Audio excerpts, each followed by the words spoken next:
આગળ વાત કરીએ અમદાવાદની તો અમદાવાદના સાણંદમાં તિરંગા યાત્રા કેન્દ્રીય ગૃહમંત્રી અમિત શાહ તિરંગા યાત્રામાં જોડાયા ગૃહ રાજ્યમંત્રી હર્ષ સંઘવી પણ તિરંગા યાત્રામાં જોડાયા ભારતીય સેનાના જવાનોના સન્માનમાં આ તિરંગા યાત્રાનું આયોજન કરવામાં આવ્યું છે તો આ દ્રશ્ય તમે જુઓ અમદાવાદના સાણંદથી સામે આવ્યા છે કે જ્યાં તિરંગા યાત્રાનું આયોજન કરવામાં આવ્યું મોટી સંખ્યામાં લોકો આ તિરંગા યાત્રામાં જોડાયા કેન્દ્રીય ગૃહમંત્રી અમિત શાહ પણ ગુજરાતના પ્રવાસે છે અને તેઓ પણ સાણંદ ખાતેથી યોજાયેલ આ તિરંગા યાત્રામાં જોડાયા તેમની સાથે ગૃહ રાજ્યમંત્રી હર્ષ સંઘવી પણ ઉપસ્થિત છે દ્રશ્યમાં પણ તમે જોઈ શકો છો કે મોટી સંખ્યામાં લોકો ભારતના ઝંડાને લઈને આ તિરંગા યાત્રામાં જોડાયા છે ભારતનો જે તિરંગો છે ભારતની શાન એવો એ તિરંગો લઈને આ તિરંગા યાત્રામાં જોડાયા છે ગૃહ રાજ્યમંત્રી હર્ષ સંઘવી અને કેન્દ્રીય ગૃહમંત્રી અમિત શાહ બંને આ તિરંગા યાત્રામાં જોડાયા હતા ભારતીય સેનાના જવાનોના સન્માનમાં આ તિરંગા યાત્રાનું આયોજન કરવામાં આવ્યું છે સુરક્ષા વ્યવસ્થા પણ ચુસ્ત ગોઠવવામાં આવી હતી તમારી ટીવી સ્ક્રીન પર બે અલગ અલગ દ્રશ્ય છે એક તરફ છે તિરંગા યાત્રાના દ્રશ્ય બીજી તરફ છે અમદાવાદના દ્રશ્ય પલ્લવ બ્રિજ ખાતેના કે જ્યાં પલ્લવ બ્રિજનું ઉદ્ઘાટન કરવામાં આવ્યું કેન્દ્રીય ગૃહમંત્રી અમિત શાહના હસ્તે આ ઉદ્ઘાટન કરવામાં આવ્યું હતું તો આ ઉદ્ઘાટન સમારોહના આ સીધા દ્રશ્યો છે કેન્દ્રીય ગૃહમંત્રી અમિત શાહ ત્યાં ઉપસ્થિત છે સાથે મુખ્યમંત્રી ભૂપેન્દ્ર પટેલ પણ ત્યાં ઉપસ્થિત છે અને આ ઉદ્ઘાટન સમારોહનું આયોજન કરવામાં આવ્યું છે કેન્દ્રીય ગૃહમંત્રીના હસ્તે આ ઉદ્ઘાટન કરવામાં આવશે પુષ્પમાળા અર્પણ કરીને તેમનું સ્વાગત કરવામાં આવ્યું દ્રશ્યમાં પણ તમે જોઈ શકો છો કે મોટી સંખ્યામાં આ કાર્યક્રમમાં પણ લોકો ઉપસ્થિત છે તો એક તરફ સાણંદમાં તિરંગા યાત્રાનું આયોજન કરવામાં આવ્યું હતું ત્યાં પણ મોટી સંખ્યામાં લોકો ઉમટ્યા હતા તો બીજી તરફ અમદાવાદ ખાતે પલ્લવ બ્રિજના ઉદ્ઘાટન સમારોહમાં પણ મોટી સંખ્યામાં લોકો ઉપસ્થિત છે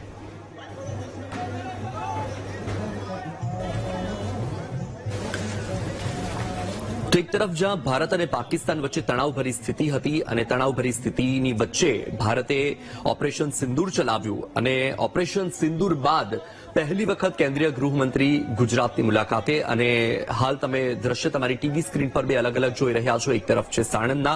જ્યાં ગુજરાતમાં પણ અલગ અલગ શહેરોમાં તિરંગા યાત્રાનું આયોજન કરવામાં આવ્યું હતું આજે સાણંદ ખાતે પણ આ તિરંગા યાત્રા યોજાઈ આ તિરંગા યાત્રામાં મોટી સંખ્યામાં લોકો જોડાયા હતા સાથે વાહનોનો કાફલો પણ તમે તમારી ટીવી સ્ક્રીન પર જોઈ શકો છો બીજી તરફ છે અમદાવાદ પલ્લવ બ્રિજ ખાતેના દ્રશ્ય મોટી સંખ્યામાં અહીં પણ લોકો ઉપસ્થિત છે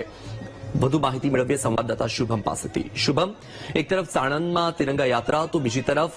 પલ્લવ બ્રિજના ઉદ્ઘાટન સમારોહમાં પણ મોટી સંખ્યામાં લોકો ઉપસ્થિત જોવા મળી રહ્યા છે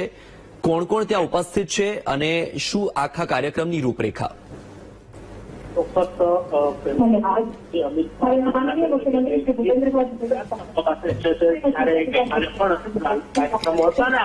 પણ તેમના જગ્યાઓ પર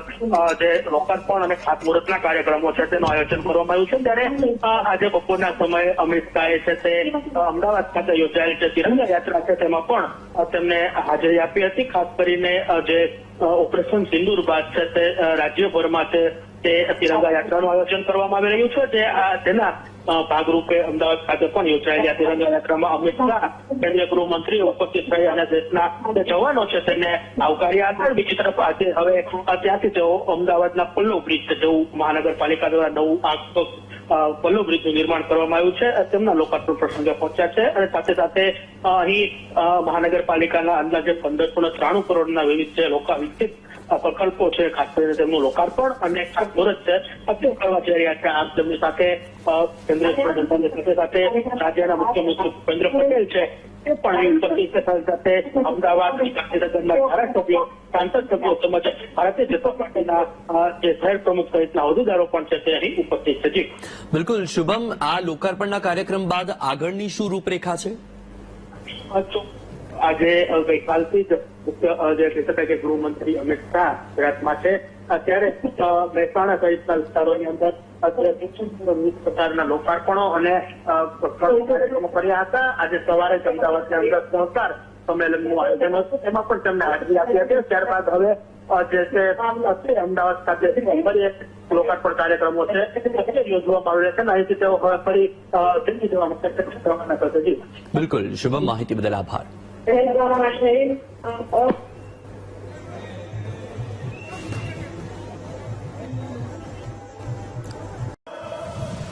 સિગ્નલ વગર ટ્રાફિક વગર પોતપોતાના ગંતવ્યમાં જવાના આખા અમદાવાદ શહેરમાં કરોડો રૂપિયાના ખર્ચે જલ વિતરણ કેન્દ્ર, વરસાદી પાણીના નિકાલની ગટર લાઈન, ગટરના પાણીના નિકાલની ગટર લાઈન, 237 કરોડનો સાબરમતી ચાંદખેડા રેલવે ઓવરબ્રિજ, 131 કરોડના ખર્ચે સાબરમતી નદી પર ડેકોરેટિવ લાઇટિંગ થીમ અને 38 કરોડના ખર્ચે અનેક ઓવરબ્રિજ નીચે સ્પોર્ટ એક્ટિવિટી સેન્ટરનું સ્થાપવાનું કામ થયું છે. આ જ રીતે પૂર્વ અને પશ્ચિમમાં પણ 38 કરોડના પીએમ આવાસ યોજનાના નિર્માણો, 28 કરોડથી લાલગેબી નવું જલ વિતરણ સ્ટેશન, પંચવટી જંકશન પર ફ્લાયઓવર બ્રિજ, વટવામાં 44 કરોડનું જલ વિતરણ સ્ટેશન, નિકોલમાં 38 કરોડનું જલ વિતરણ સ્ટેશન અને વાસણામાં 34 કરોડનું જલ વિતરણ સ્ટેશન આપ્યું. અને મનોજભાઈ પણ આજ ઇલેક્ટ્રોનિક ચાકડા, સિલાઈ મશીન, લેધર ટૂલ કિટ, કચ્ચી ધાણી તેલનું મશીન,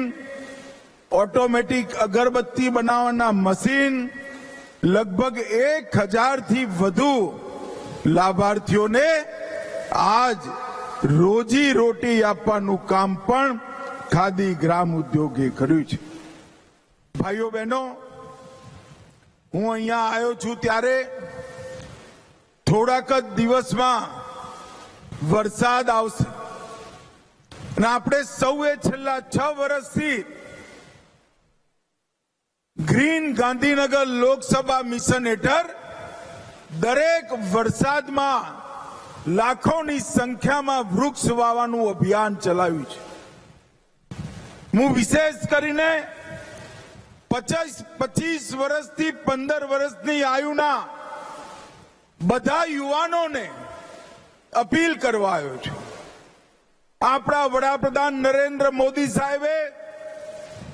એક પેડ માં કે નામ પોતાની માના પ્રતિ પોતાની કૃતજ્ઞતા વ્યક્ત કરવા માટે એક વૃક્ષ માના નામે વાવી એને મોટું કરવાનું કામ અમદાવાદ શહેરના દરેક જુવાનિયાએ કરવાનું છે. તમારી માતાના સ્મરણમાં વાયેલું વૃક્ષ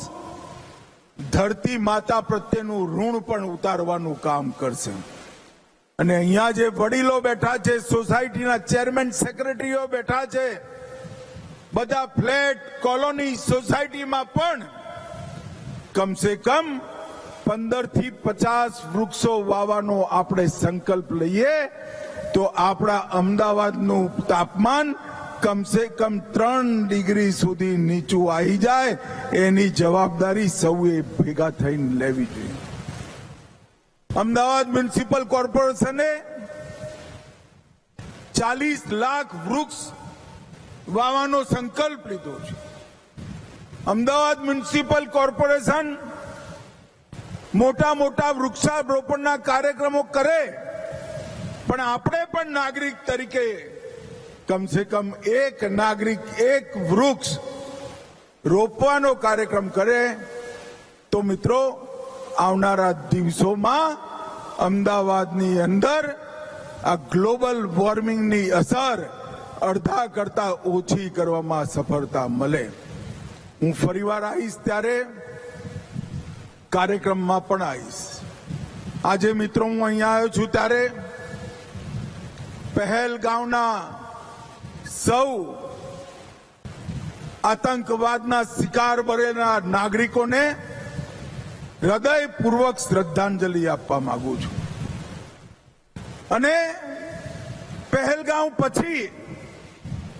આપણા નેતા અને દેશના વડાપ્રધાન નરેન્દ્રભાઈએ બિહારમાં દેશની જનતાને કહ્યું હતું કે આતંકવાદીઓના અડ્ડાઓને મિટ્ટીમાં મિલાવવાનું કામ ભારતીય સેનાઓ કરશે. અને મિત્રો, થોડાક જ દિવસમાં નરેન્દ્રભાઈની દ્રઢ રાજનીતિક ઈચ્છા શક્તિ, સેનાનું પરાક્રમ, આપણી ખુફિયા એજન્સીઓની સટીક જાણકારી અને સેનાની મારક ક્ષમતાએ પાકિસ્તાનના 9 સ્થાનો પર આતંકવાદીઓના અડ્ડાઓને ધ્વંસ કરી જમીન દોસ્ત કરી નાખી. પહેલા એર સ્ટ્રાઇક, પછી પહેલા સર્જિકલ સ્ટ્રાઇક, પછી એર સ્ટ્રાઇક, અને આજે આપણા દેશની મહિલાઓના માથા પરથી સિંદૂર ભૂસવાવાળા આતંકવાદીઓની સમાપ્તિનો કાર્યક્રમ એટલે ઓપરેશન સિંદૂર કરી નરેન્દ્ર મોદી સરકારે આતંકવાદીઓને મક્કમ જવાબ આપ્યો છે. ઓપરેશન સિંદૂરે અનેક પ્રકારની સમસ્યાઓનો એક સાથે જવાબ આપ્યો. આ પાકિસ્તાન આખી દુનિયામાં કહેતું અમારે ત્યાં કોઈ આતંકવાદી નથી, અમારા ત્યાં કોઈ આતંકવાદી ગતિવિધિ નથી, ભારત ખોટી ખોટી ફરિયાદો કરે છે. ઓપરેશન સિંદૂરના મિસાઇલ ત્રાટક્યા અને આતંકવાદીઓ સપાચટ થયા, પાકિસ્તાન દુનિયામાં એક્સપોઝ થઈ. અને બીજા દિવસે એમના જનાજાની નમાજમાં જ્યારે પાકિસ્તાનની સેનાના ઉચ્ચ અધિકારીઓ નમાજ પડવા માટે જોડાયા, ત્યારે પાકિસ્તાનની સેના, પાકિસ્તાન અને આતંકવાદ ત્રણેયનું ગઠબંધન આખી દુનિયા સામે છતું થઈ ગયો અને આખી દુનિયાને સમાચાર મળ્યા કે પાકિસ્તાન આતંકવાદીઓના અડ્ડા ચલાવે છે.